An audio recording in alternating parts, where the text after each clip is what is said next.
Hey there, everybody. Matt Carter here. Jessica Carter from CARTERMATT.com.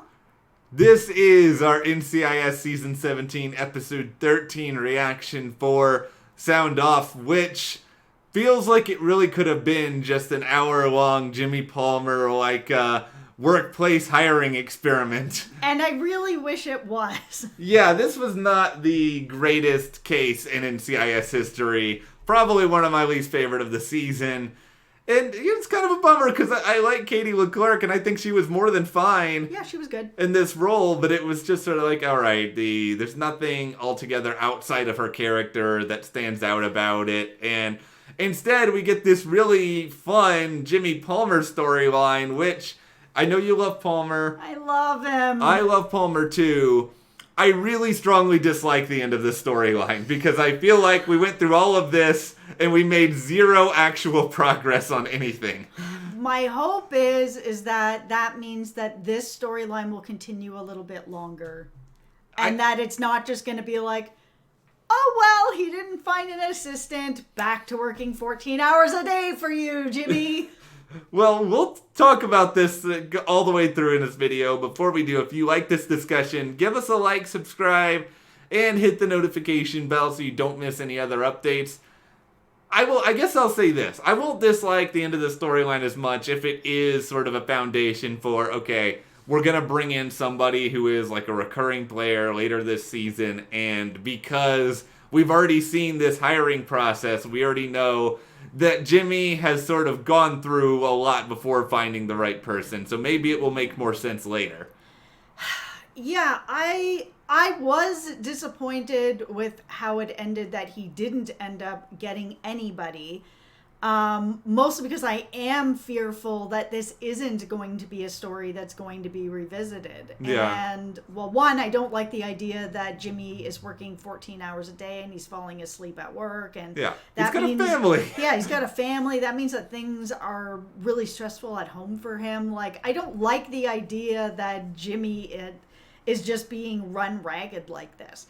But the fact that they've said, that he's going to be getting an assistant. It's been okay that he's getting one. Casey is not getting one as much as she wants one. Yeah. But that Palmer is supposed to be getting one. I'm a little bit more hopeful that this is going to turn into something else and that we will see it. I just know that in general, this show is not that serialized. So I'm just a little concerned that it's not going to come up, and that this was a standalone where he had some people that didn't work out, and then of course we had young Ducky show up, and then that bit of that joke, and then it was just done. Yeah, I'm a little bit worried about this too. I don't know when we get back to it. It's not like Palmer gets like 10 storylines of his own every season. I mean, he's lucky usually to get like 2 or 3, and then that's kind of it.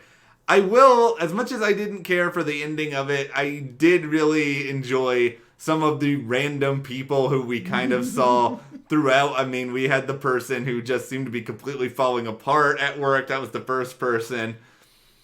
Yeah, the person that had problems with kneecaps, and not of all the things that she's going to have problems with. And then we had the guy who loves the sound of a bone saw. We have the future NCIS criminal who is working as the medical examiner.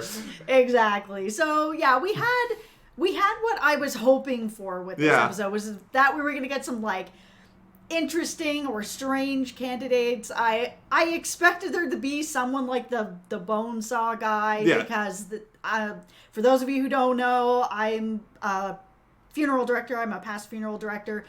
The death industry does attract some strange people. Yeah. There are a lot of people that are more like me. They're just kind of interested in, just the science of the human body and stuff like that. But Bonesaw Guy is not abnormal to show up to stuff like this. So seeing him, I was kind of like, okay, I feel like NCIS did their research on this and that this is a thing. So good on you guys. I was going to consult with you on that in this video because I was like of 2 different minds. I was like, okay, Bonesaw Guy is no doubt entertainment for the show, but I was just like, is this just like a stereotype that everyone thinks that like people at the morgue are obsessed with death, or is this actually kind of a thing? Well, that's the thing. I mean, in my industry, in being a funeral director, people like that get weeded out really fast. It's a more conservative type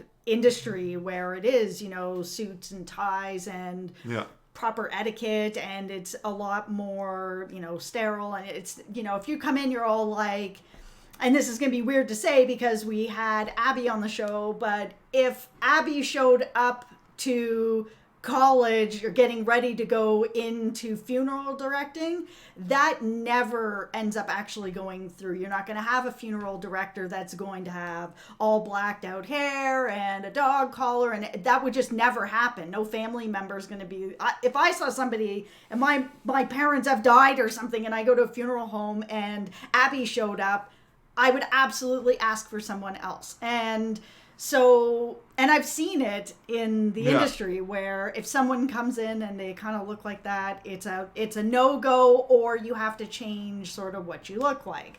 So, yeah, it does pull in people that are more that sort of goth stereotype, but it does also bring in people who have a little more of that, I'm really into bone saws. But yeah, it usually gets weeded out. So I expected to kind of see it in this episode. I did. They did a good job by bringing that in there. But they also did a good job of getting him out of there really quickly. Jimmy Palmer weeded that guy out pretty fast. Exactly. And that's what happens in real life, too. Yeah, I almost wish he had just brought him right over to Gibbs and been like, here, I'm doing you a favor. This is like pre-crime from Minority Report. This guy is going to be a problem. Yeah, and then we do end up having Ducky 2.0. And, this, I don't know why I didn't think they were going to do this. But, I mean, of course, they, like, find some guy with an accent and a bow tie. And his fun stories and all that. Yeah, it was nice. It was nostalgic in a way because it was. How many times have we seen Ducky this season? Because it doesn't really feel like a lot. Not enough. Yeah, it feels like the most notable moment was Ducky and Ziva, like that was like episode 2. Yeah, there hasn't been nearly enough. So it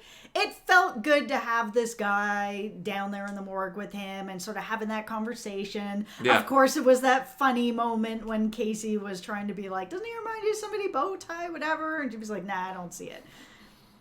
Jimmy lives on another planet sometimes, or I think he's just suffering from so much like unable to sleep that he's not thinking clearly. I think that's probably part of it, and I think he also just, for as many years as he's worked with Ducky and for Ducky, that he now, I think he just feels that Ducky is a man in his own lane, and there is nobody like him because there is nobody like him. Can I propose a will you accept this bone saw kind of competition where Jimmy Palmer is the medical examiner bachelor and we bring in 25 candidates? Well, it could be fun. I mean, it might be more fun than the case this episode. And yeah, all I gotta say is please bring this back. Get him an assistant. Get him somebody that's really interesting. I don't want to see a young Ducky. I was actually getting kind of worried at the end of this that they were actually just gonna bring in a young Ducky because I don't want to see that. I don't want to feel like somebody's replacing somebody else. And by bringing that guy in, if he had stayed, that's what that was going to feel like. I want them to bring in a new person and not be replacing somebody. So please bring this story back. Please. Don't burn out Jimmy. Yes. Jimmy needs a nap. Hashtag Jimmy needs a nap. Okay, so I mean, I won't say too much about the case of the week. I think more so than like going into like the individual details. I do like the messaging at the end of it that if you have a disability, there's still a place for you. You can still find a way to accomplish things. I mean, I remember when I was in high school, I think they had like a military recruiter there and they like bring in all these people there. And, I remember them bringing me in. And I mean, I knew at that point I was legally blind. I knew they were like never going to take me. And I wasn't sure that was the right path for me anyway. But I remember just sort of being kind of like in that moment watching this and being, okay, and this character's, in her perspective, this is kind of her dream and it's being taken away from her from something that, she never imagined. Out of her control. Yeah, and that was sad, but to see Gibbs work for her at the end of the episode to find her a new opportunity. Yeah. that made me happy. That's a nice message. And I think NCIS, in between the Bonesaw guys and the worrying about Nick Torres as we are in the preview, you do have uplifting moments here and there.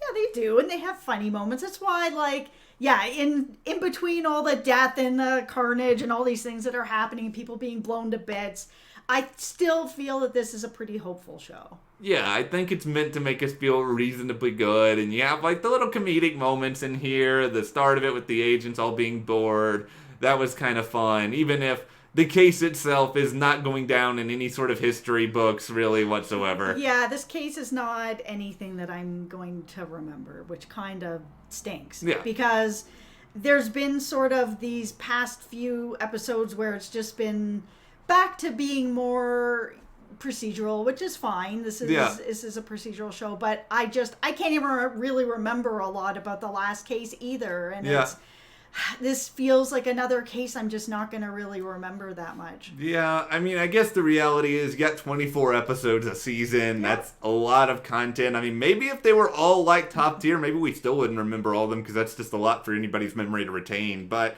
it's true, but I will still always remember this episode because my man Jimmy had the spotlight.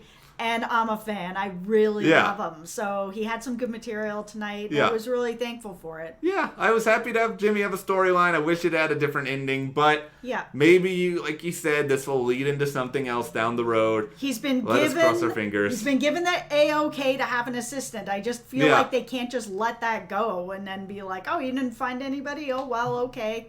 Well, sorry for your luck, dude.